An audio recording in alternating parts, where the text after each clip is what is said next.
네, 오늘 반석 위에 지으라 하는 제목으로 함께 은혜 나누겠습니다.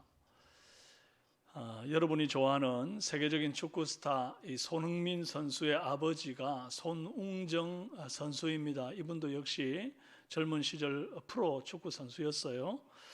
그런데 부상으로 일찍 축구를 그만두게 되면서 아들 손흥민에게 유소년 시절 이제 축구를 열심히 가르쳤다는 겁니다. 그런데 참 독특한 것이 어린 시절부터 다른 유소년 선수들은 경기에 많이 참여를 하는데 이 손흥정 아버지는 손흥민 선수를 경기에 참여하지 못하게 했습니다. 그리고 철저하게 개인 훈련만 시켰다는 거예요. 볼 트래핑하고 드리블하고 슛하고 패스하는 거, 이것만 계속 반복을 시키는 겁니다. 그 이유가 이 손흥정 씨가 프로축구 선수 생활을 할 때에 측면 공격수였는데 항상 공격을 위해서 돌파하려고 할 때 수비수와 1대1 대치 상황이 되면 그것을 뚫고 가는 게 너무나 힘들고 본인에게 어려움이 있었다는 겁니다. 그래서 이제 아들에게는 그런 어떤 개인기를 탄탄하게 다져서 돌파력을 길러내는 그런 훈련을 해야 되겠다. 그래가지고 개인기에 그렇게 매진을 했다는 거죠. 나중에 손흥민 선수가 인터뷰를 하는데 보니까 이런 말을 합니다. 자기가 개인기 기본기 훈련을 할 때 아주 지옥 같은 훈련을 했다. 근데 리프팅이라고 공이 땅에 떨어지지 않고 계속 떠 있도록 하는 게 있는데 그걸 양발로 4시간 동안 땅에 떨어뜨리지 않고 그걸 했다는 거예요. 그러니까 한 3시간쯤 그렇게 찾아보면 이제 눈앞이 다 빨갛게 변한다는 겁니다. 그러고는 땅이 울퉁불퉁하게 막 움직이는 것처럼 보인다는 거예요. 특히 이제 슈팅 훈련에 공을 많이 들였는데 하루도 빠짐없이 축구공 80개가 한꺼번에 딱 들어갈 수 있는 대형 이 냉장고 박스에다가 공을 실어 가지고는 운동장에 가지고 와서 그걸 직접 아버지가 막 던져주고 슛을 하기를 3-4시간을 매일같이 반복을 했다는 겁니다.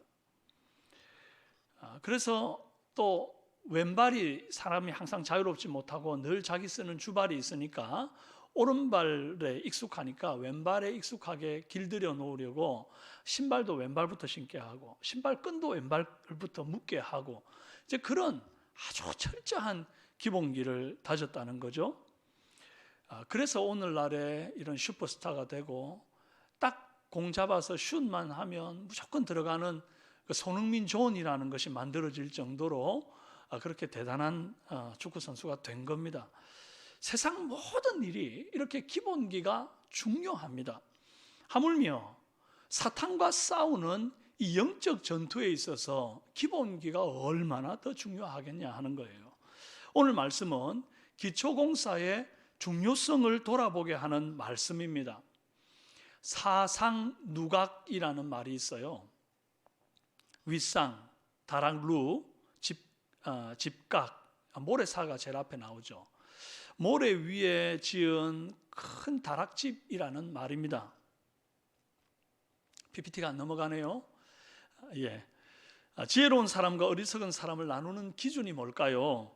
주님은 그 기준을 집 짓는 모습을 예로 들어 설명하셨습니다. 간단하게 말하면 이 집을 반석 위에 세운 사람은 지혜로운 사람이고 모래 위에 집을 지은 사람은 어리석은 사람입니다. 어째서 지혜로운 자와 어리석은 자로 이 나누는 기준이 집 지을 땅을 반석으로 선택했느냐 모래로 선택했느냐 하는 선택의 차이로 갈라질까요? 첫째로 지혜로운 사람은 보이지 않는 기초에 공을 들이는 사람입니다.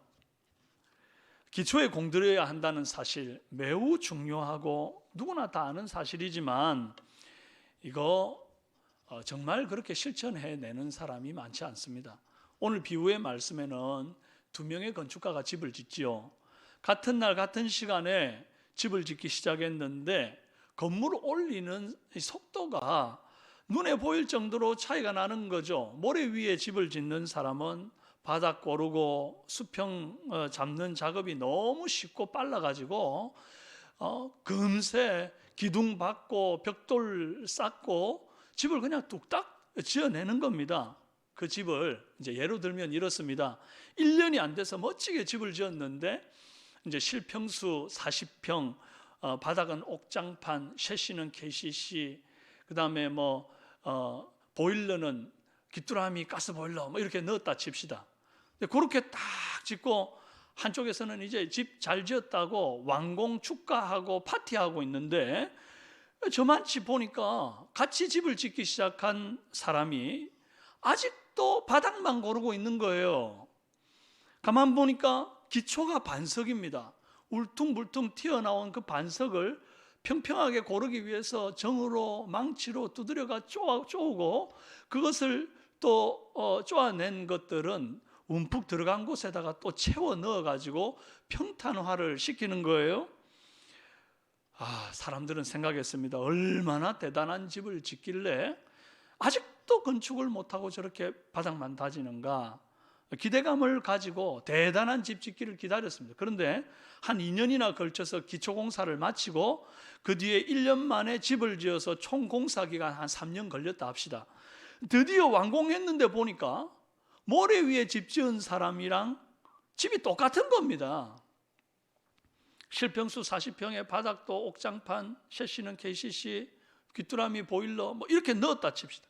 이때 사람들이 다 뭐라 하겠습니까? 이거 지으려고 그렇게 세월을 공을 들였냐? 저 사람은 1년도 안 돼서 다 했는데 참 어리석다. 바보 아니야? 더 큰 돈을 들이고 더 긴 시간을 들여서 저렇게 똑같은 집 지을 바에 왜 그렇게 고생해? 이제 이런 생각을 하고 또 손가락질하고 그러겠죠. 요즘처럼 스피드하게 눈에 보이는 결과물을 요구하는 시대에 눈에 보이지 않는 기초에 지나치게 공을 들이는 그런 사람들을 보면 시간 낭비하는 것 같아 보일 수 있습니다. 하지만 남들이 뭐라든 간에 가장 중요한 것은 기초다. 그리고 열심히 기초공사를 든든히 하는 사람은 반드시 그 평가를 뒤집는 날이 옵니다. 언제 평가가 뒤집히느냐? 고난이 와보면, 시련이 와보면 뒤집어집니다. 어느 날 25절 말씀처럼 비가 내리고 창수가 나고 바람이 불어 그 집들에 부딪히기를 시작했는데, 똑같은 재료에 똑같은 평수의 집을 지었지만 반석 위에 지은 집은 건재한데 모래 위에 있는 집은 그 무너짐이 심한 겁니다. 하나도 안 남고 다 쓸려 내려가는 거죠. 그때 비로소 사람들이 이제 평가가 바뀌는 겁니다. 저 반석 위에서 집을 지은 저 사람이 지혜로운 사람이었구나. 2년에 걸쳐 반석 다듬고 고른 저 사람이야말로 참 현명한 사람이구나. 재평가를 내리는 거죠. 예수님의 이 비유가 현실판으로 이루어진 사건이 실제 일본에 있었습니다. 역사적으로 일본이 지진 피해가 워낙 큰 나라이기 때문에 건물을 지을 때 내진 설계에 굉장히 공을 들이는 나라입니다. 어떤 건물도 내진 설계를 하지 않고 짓는 건물은 없습니다. 그런데 실제로 이제 일본 도쿄에 임페리얼 호텔이라고 하는 굉장히 크고 넓은 규모의 건물이 있어요. 이 건물을 짓고자 했던 그 일본의 그 건물주가 2012년에 미국 건축가 프랭크 로이드 라이트라는 사람을 모셔서 건축을 시작을 합니다. 건축을 지을 때 조건이 어떤 지진이 와도 무너지지 않는 건물을 지어달라라고 하는 조건이었어요. 그런데 이 호텔 짓는데 4년이 걸렸고 그 가운데 기초공사에만 2년이 들렸습니다. 이유가 뭔가 하니까 신축 부지 3m부터 시작해서 그 아래로 15m 두께로 진흙층이 있는 겁니다.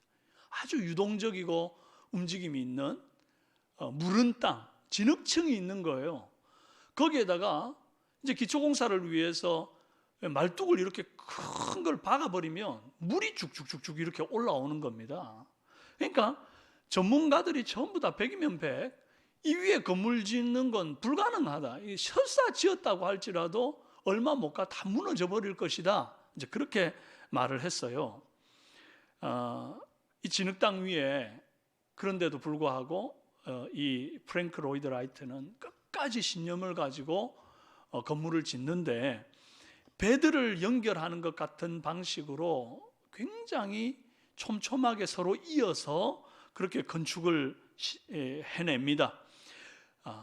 이제 건축하고 난 이후 11년이 지나서 2023년 9월 1일에 진도 8.6의 강진이 있는 역사상 굉장히 심각했던 관동 지진이 이제 도쿄를 강타하게 돼요.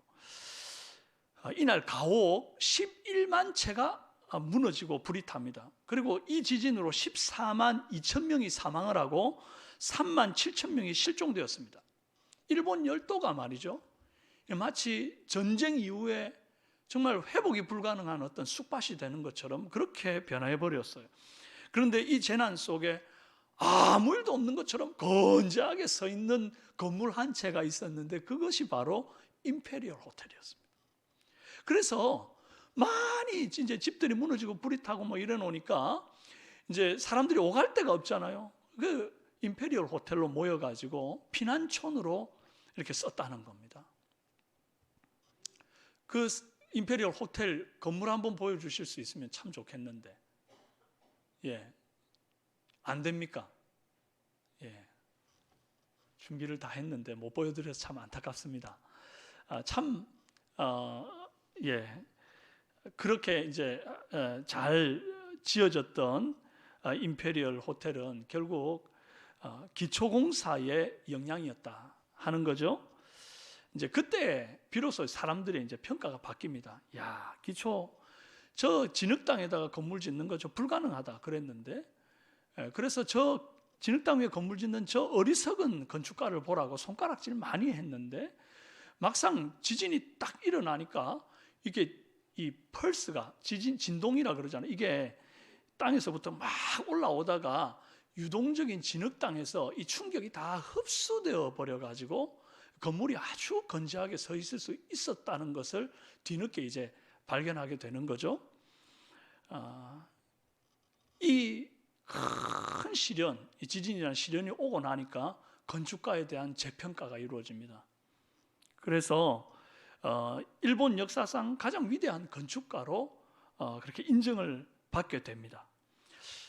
사랑하는 여러분, 우리의 믿음과 우리의 행위를 주님 앞에 다 저울질 받는 시련, 그 심판이 반드시 다가옵니다. 그날 우리의 믿음을, 우리의 삶을 반석 위에 세우는 자만 영생을 얻게 되는 거예요. 신앙생활 하다 보면 반드시 한 번쯤 이렇게 믿음 달아보는 날이 와요. 오늘 말씀에서 집 다 짓고 편안히 쉬는 사람에게 비가 내리고 창수가 나고 바람이 불어 그 집에 부딪히는 것 같은 일이 일어나지 않습니까? 우리 삶에도 반드시 이런 결정적인 시련, 이거 맞닥뜨리게 됩니다. 그리고 그 시련을 넘어서 더 하나님의 심판이 또 기다리고 있다는 거죠. 아브라함에게 이런 시련이 있었습니다. 독자 이삭을 바치라는 비바람이 불었죠. 다윗에게도 그랬어요. 사울과 압살롬의 배신, 그리고 살해 위협이라고 하는 시련이 있었습니다. 바울에게도 40에 하나 감한 매, 산의 위험, 강의 위험, 동족의 위험, 온갖 죽음의 위험들, 그 비바람이 불었던 거예요. 그런데도 그들은 그 시련을 정말 견고한 믿음의 기초 위에서 견디어내고 이겨냈던 거예요. 여러분, 고난이 오면요, 영적으로 기초공사가 잘 된 사람은 요동함이 없습니다. 그러나 평소에 기도하고 말씀 보는 이 영적 기초공사가 없는 사람들은 다 흔들리고 무너지게 돼요. 대학에 한번 떨어지고 나면 재수하면 되죠. 또 지원한 직장 떨어지면 다른 직장에 지원하면 되거든요. 그런데 여러분, 믿음 버리고 나중에 하나님께 멀어졌다가 다시 돌아오면 되지라고 생각하는 사람이 있습니다. 마치 대학 다시 재수하면 된다라고 생각하는 것처럼 신앙생활 지금 급한 것부터 먼저 해결하고 난 다음에 다시 신앙생활 하면 되지, 이렇게 생각하는 분들이 있어요. 여러분, 너무 자신하면 안 됩니다. 언젠가는 돌아오겠지. 당장 급한 취업 문제 해결하고 결혼 문제 해결하고 자식 교육, 내 집안 마련, 이거 다 해결하고 난 다음에 좀 이제 여유 있을 때 신앙생활을 하지. 그런 분들은 어쩌면 다시 기회를 못 얻을 수 있습니다. 어쩌면 그분들의 믿음은 처음부터 진짜 믿음 아니었을 수 있습니다. 히브리서 6장 4절, 한 번 비침을 받고 하늘의 은사를 맛보고 성령에 참여한 바 되고 하나님의 선한 말씀과 내세의 능력을 맛보고도 타락한 자들은 다시 새롭게 하여 회개하게 할 수 없나니 이는 그들이 하나님의 아들을 다시 십자가에 못 박아 드러내놓고 욕되게 함이라 그랬습니다. 여러분, 하나님 떠나도 쉽게 돌아올 수 있다고 자신할 수 없다는 것이 이 때문입니다. 마귀가 절대 호락호락하지 않습니다. 그리고요, 한 번 빛을 받고 하늘의 은사를 맛보고, 그러면 이것 가지고 이제 이번에 보니까 제가 이 말씀을 이미 이제 했는데 어제 우리 그 박재현 교수님 강의를 하는데 동일한 말씀을 전하시더라고요. 여러분, 한 번 빛을 받고 하나님의 은사를 맛봤고 그럼에도 불구하고 믿음에서 떨어지는 사람, 우리도 그럴 수 있단 말인가? 그럼 나도 죽기 전까지는 구원의 확신이 없이 늘 이렇게 불안에 떨어야 되는가? 내가 언제든지 믿음이 이렇게 파선할 수 있다고 생각해야 되는가? 그게 아닙니다. 그게 아닙니다. 한 번 빛을 본 거예요. 은사를 맛만 본 거예요. 그러고는 내 믿음이 진짜 믿음인 것처럼 그 종교적인 어떤 행위를 통해서 경험해 본 것으로 마치 내 믿음이 참 믿음인 것처럼 오해한 사람들이 있는 거예요. 그런데 그 사람들은 그걸 이제 자신의 그 믿음 언제든지 다시 돌이킬 수 있다 과신하고 떠났다가 못 돌아오는 거죠. 영적 기초공사가 부실한 겁니다. 그리고 이제 그런 사람들을 우리가 그럼 어떻게 봐야 됩니까? 이 사람은 처음부터 참 믿음이 아니었다라고 보는 것이 옳다는 겁니다. 참 믿음을 가진 사람은 절대 주님의 그 비추심을 받고 떠나지 못합니다. 하나님의 그 놀라운 은사를 맛보고 주님을 다시 현저하게 못 박는 짓을 할 수가 없다는 거예요. 불가능합니다. 그거 참 믿음을 우리에게 선물로 주셨고 우리가 그 믿음을 수납한 자라면 그럴 수가 없다는 거예요. 그러니까 떠난 사람은, 그리고 돌이키지 못하는 그 사람은 처음부터 참 믿음이 아니었음을 그 삶으로 보여주는 겁니다. 열매로 보여주는 거예요. 열매가 없으니까요. 애초부터 그 나무는 열매 없는 나무인 거예요. 여러분, 우리가 어떻게 해야 됩니까? 누구도 과신하면 안 됩니다. 나는 당당하게 천국 갈 수 있어. 이미 구원 얻었어. 누구도 과신할 수 없습니다. 매일매일 하나님 말씀에 비답해 자신을 비춰보고 매일 기도의 자리에서 하늘의 은사를 날마다 누리며 살아야 합니다. 구원의 선물을 우리가 수납했지만 마지막에 주님 앞에 가는 날까지 믿음의 경주는 지속해야 됩니다. 우리의 몫이 있어요. 경주를 열심히 달려가는 인생. 그러기 위해서 우리가 매주일 예배 자리에 나와서 하나님을 예배하고 은혜를 구해야 합니다. 매일 성경 묵상 게을리하지 마십시오. 그게 튼튼한 영적 기초공사인 줄로 믿습니다. 오늘같이 이렇게 예배 자리에서 하나님 앞에 예배하는 이 삶을 소중하게 여기시고 구원 선물로 받은 자답게, 구원의 확신이 있는 자답게 그렇게 좀 살아가기를 바랍니다. 둘째로, 지혜로운 사람은 들은 말씀을 농담으로 여기지 않는 사람입니다. 26절에 나의 이 말을 듣고 행치 아니하는 자는 그 집을 모래 위에 지은 어리석은 사람 같으리니 비가 내리고 창수가 나고 바람이 불어 그 집에 부딪혀 그 무너짐이 심하니라. 여기서 중요한 게 뭔가 하니까요, 나의 이 말을 듣고입니다. 다 예수님의 설교 못 들어서 말씀을 행하지 않은 게 아닙니다. 모래 위에 집 지은 사람처럼 행동하는 거 있잖아요. 이 사람들이 예수님의 말씀을 못 들어서 그렇게 행동하는 게 아닙니다. 내 말을 듣고 행하지 아니하는 자는 그랬잖아요. 들었다니까요, 예수님 말씀을. 그런데 귀담아 안 듣는 거예요. 농담으로 여기는 거예요. 모래 위에 집 짓지 마라, 반석 위에 집 지어라 분명히 말했는데 그 말을 귓등으로 듣는 거예요. 그게 문제입니다. 21절에 등장하는 나더러 주여 주여 하는데 선지자 노릇도 하고 귀신도 쫓아내고 많은 권능도 행하는데 천국 못 가는 자 있지요. 다 천국 가는 게 아니다 그렇게 말했잖아요. 그 사람이 바로 그런 사람입니다. 주의 말씀을 듣고 농담으로 여기는 사람이에요. 자기가 믿음이 있는 줄 착각하는 거예요. 그런데 아까 말했잖아요. 그 사람은 어쩌면 처음부터 믿음 없었던 사람이라고. 주여 주여 말로 외치는 거 어렵지 않습니다. 제가 금요일 새벽에도 이 본문이 있어가지고 잠깐 말씀을 전했었는데요. 주여 주여 외치는 거 이거 나쁜 거 아니잖아요. 그리고 그 외쳤던 사람들이 했던 일을 보면요, 선지자 노릇했어요. 나쁜 일인가요? 선지자 노릇, 말씀을 전했다는 거예요. 마땅한 일 아니에요? 좋은 일 아닙니까? 그리고 귀신을 쫓아냈잖아요. 많은 권능을 했잖아요. 그것도 내 이름으로 한 게 아니라 주의 이름으로 했어요. 이만하면 훌륭한 일이잖아요. 이만하면 박수 받을 일이잖아요. 그런데 뭐가 문제입니까? 예수님은 이들을 향해서 나는 너희를 도무지 알지 못한다. 불법을 행하는 자들은 내게서 떠나가라. 뭐가 문제입니까? 왜 이들이 불법을 행한 자입니까? 하나님의 뜻 가운데에서 자기 마음에 드는 일, 눈에 보기 좋은 일, 폼나는 일, 그것들만 취하고 그것들에만 올인하는 거예요. 선지자 노릇하고 귀신 쫓아내고 권능 행하는 일, 이거 굉장히 폼나는 일 아닙니까? 그거 하면 사람들 앞에 많이 드러나는 일이잖아요. 모를 수가 있습니까? 내가 귀신을 쫓아냈는데, 내가 많은 권능을 행하는데 사람들이 어떻게 모를 수 있습니까? 그러니까 유명해지겠죠, 그죠? 알려지겠죠, 자랑스럽겠죠. 그런데 정작 수고와 인내와 헌신과 눈물이 필요한 일에는 이들이 나서지를 않습니다. 나 몰라라 하는 거예요.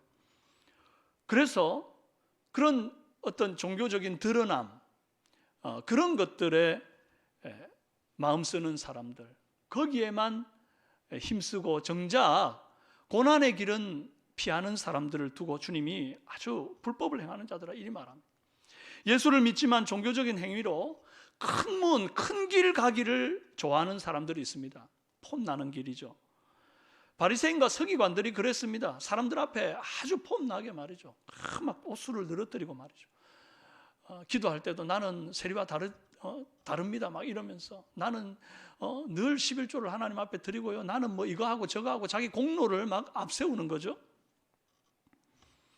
귀신 쫓아내고 권능 행하고 그런 기적을 보는 것이 신앙생활의 목적인 사람들이 있습니다. 만약에 그렇다라고 한다면 그 사람은 교회에 오지 않아도 됩니다. 굳이 교회에 오지 않아도 기적을 볼 곳은 많이 있습니다. 무당한테 찾아가도요, 귀신 쫓아내는 거 볼 수 있습니다. 절에 가서 108번 절을 하고 병 나았다는 그런 간증하는 사람도 있습니다. 제가 절에서 해서 병 나았다는 간증집 두꺼운 책을 예전에 누구한테 하나 선물 받아서 한번 읽어본 적이 있습니다. 몇 장 딱 읽어보니까 와, 야, 여기도 이런 기적이 일어나나 싶대요. 여러분, 기적이 신앙생활의 목적입니까? 그렇다면 교회 안 와도 됩니다. 주님은 우리에게 넓은 길, 큰 길, 쉽고 좋은 길, 모래 위에서 빨리빨리 집 짓는 길, 이런 걸 추구하도록 말씀하지 않으셨습니다.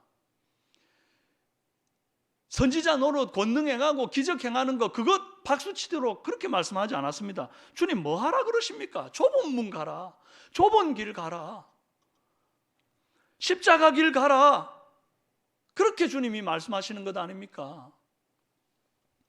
입만 무성한 나무처럼 겉멋만 든 인생, 거창하고 유창한 입술로 살지 말고 좋은 열매를 맺어서 나도 살고 남도 살리는 그런 삶을 살아라.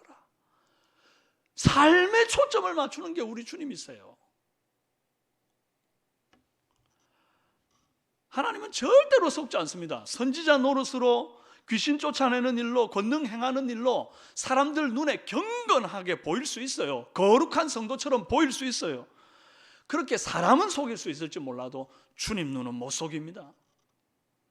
벨사살 왕이 하나님 업신여기고요, 성전 기물 가지고 막 술을 부어서 마시면서 범죄하실 때에, 그때 하나님 침묵하고 계시는 것 같았습니다.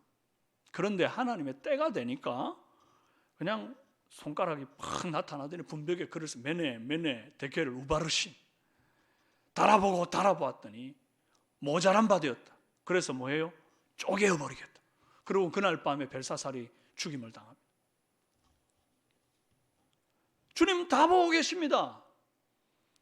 내가 말씀대로 행하는지 아니면 폼나는 것들만 취해가지고 종교생활을 하고 있는지, 힘들고 어렵고 헌신과 봉사와 섬김은 다 피하는 사람인지 주님 다 보고 있습니다. 그리고 셈하십니다.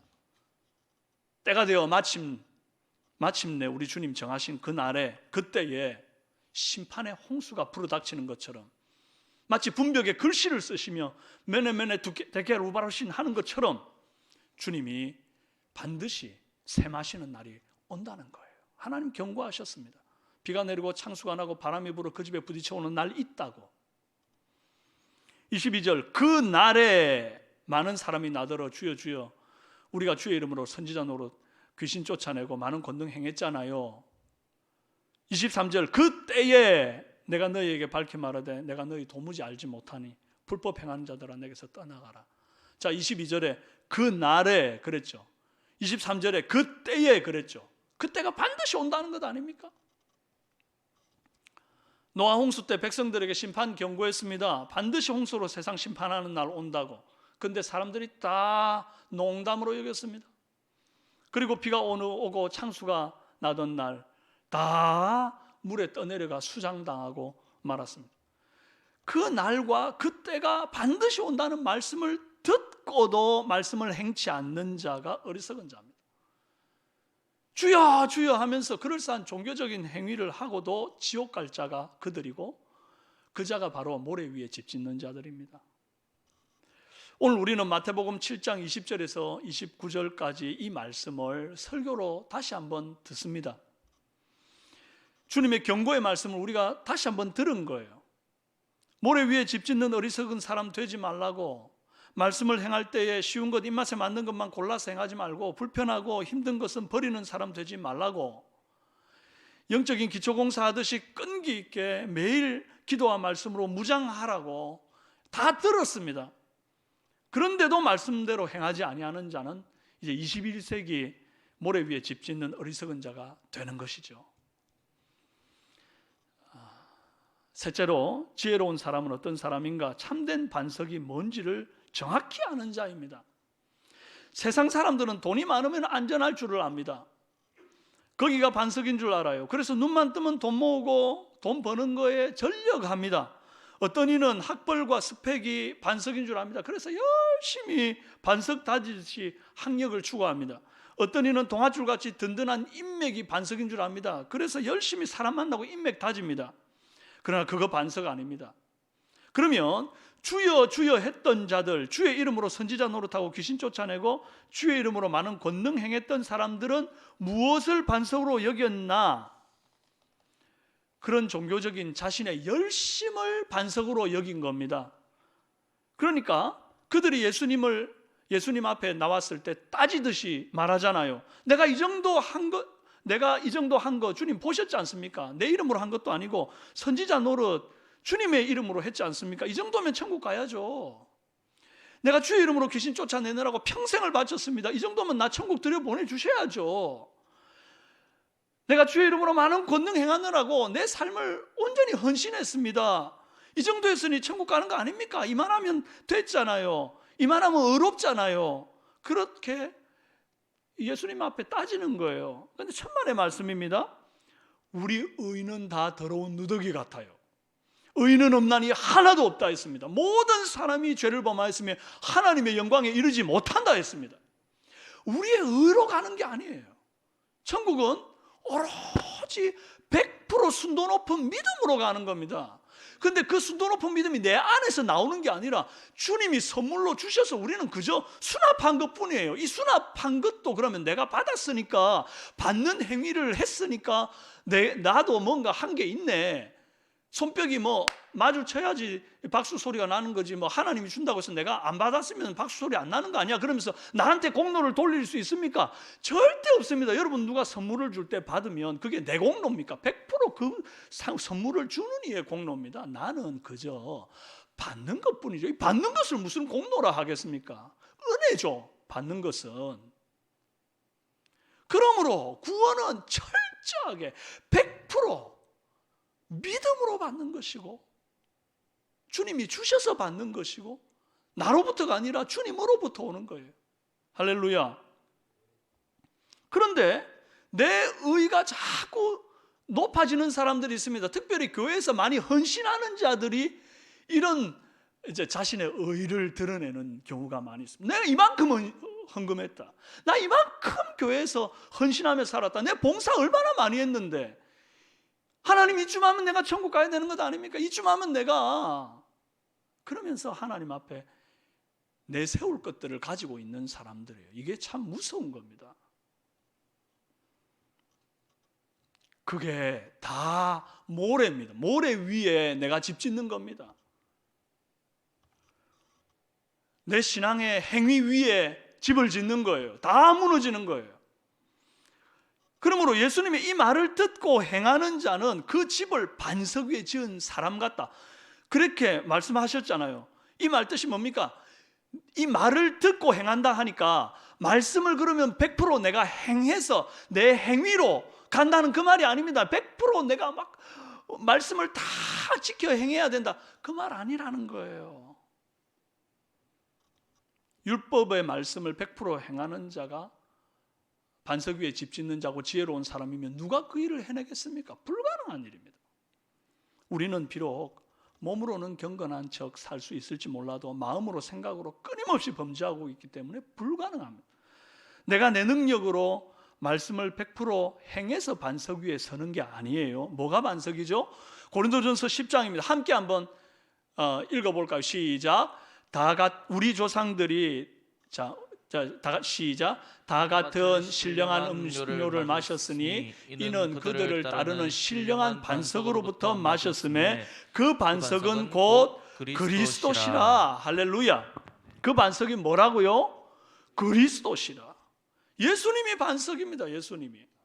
나는 머리부터 발끝까지 전적으로 부패했고 소망 없는 자고 비참한 존재인데, 예수님이 날 위해 죽으시고 부활하심으로 내 영혼을 핏값으로 사셨음을 믿을 때에 비로소 그 반석 위에 내가 서는 거예요. 비가 내리고 창수가 나고 바람이 부는 심판의 날에 내가 지은 집이 무너지지 않고 견고하게 서 있는 이유가 뭐죠? 그 예수 위에 내가 있기 때문인 거예요.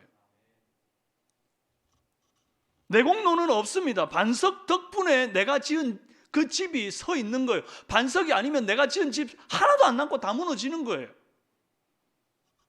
아무리 내가 노력했고 공을 들였어도요, 반석 위가 아니면 소용없다는 겁니다. 그러므로 내 삶에 조금이라도 뭔가 서 있는 것이 있는 것 같다면 그거 다 내 행위 때문이 아니고 주님의 은혜와 공로 때문입니다. 예수 반석, 여러분 그 위에 있다는 게 얼마나 안전한 것인지 모릅니다. 내 행위가 비록 온전하지 못해도 여전히 실수투성이 그런 사람이라 할지라도 그 반석 위에서는 무너지지 않아요. 할렐루야. 예수 믿는다는 게 이런 겁니다. 세상 사람들이 보는 눈, 그들의 기준으로는 우리를 볼 때 실패한 것처럼 보일 수 있습니다. 노년에 은퇴한 후에 보유한 자산이 얼마냐로 그 사람의 인생이 성공이다, 실패다, 이런 식으로 요즘 가리는 세상 아닙니까? 그럼 얼마의 자산을 보유했어야 그 사람 성공한 인생이죠?